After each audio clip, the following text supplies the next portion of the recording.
È ironia o sorte, io tengo i figli, ma ne sopporto. E voglio bene, per carità, sua vita mia e nessuno me l'ha dato qua.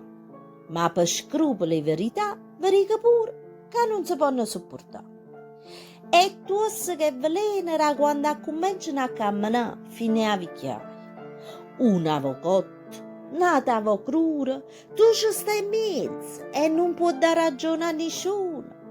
Non può chattare, a volte non può parlare.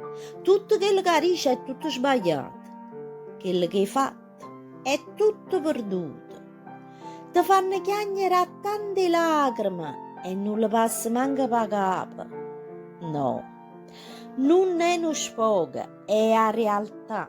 È difficilmente si andrà a raccontare. Che stia a parte oscura che nessuno va a accettare, che pure mamma ogni tanto si può spastriare.